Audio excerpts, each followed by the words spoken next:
Good morning and welcome to this week's edition of BVTV. Today I'm joined by Fund Manager Wolfgang Bauer. Welcome. Good morning. And just to prove that we're up to date with current affairs as well as bond markets, we thought we'd conduct this BVTV in the fashion of the World Cup draw. Wolfgang, if you'd like to draw a ball. Absolutely. Italy. Just kidding. Too soon.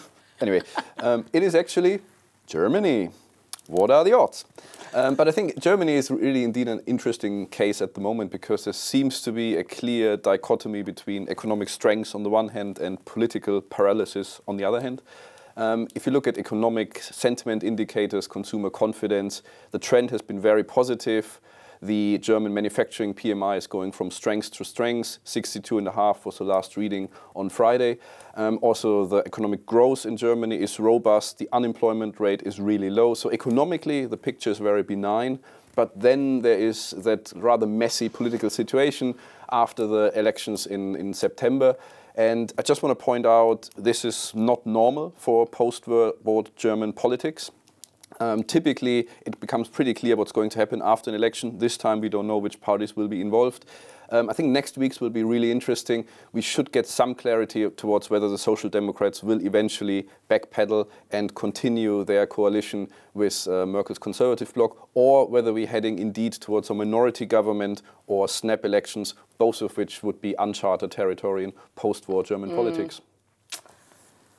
OK, my turn. Absolutely, go ahead. Have Russia. So Russia, the host nation. Russia did a really good job adjusting to the lower oil price 18 months ago. We've seen a rally over the last couple of months in oil, and actually Russia's bond market has been benefiting as well from that rally.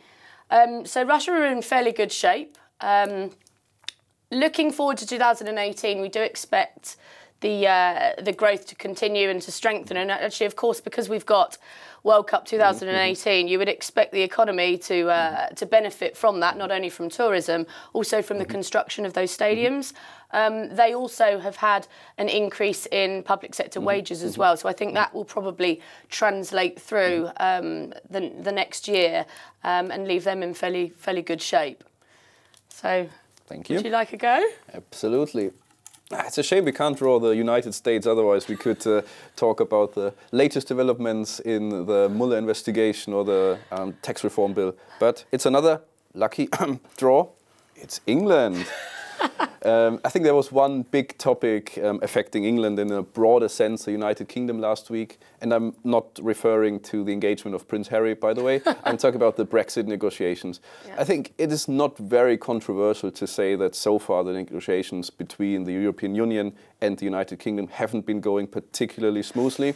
But for a change, there was some more constructive tone last week. Some news reports suggested there has been some progress at some level been made in two key areas, the Irish border and the divorce settlement bill.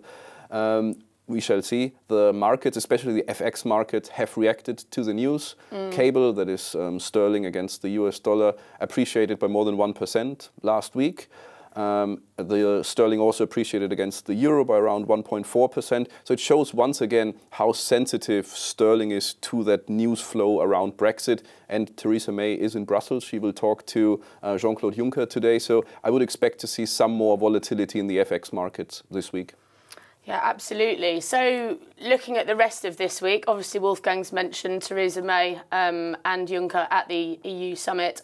Also, we have US employment figures coming out on Friday. No change expected from the 4.1% unemployment that we have at the moment.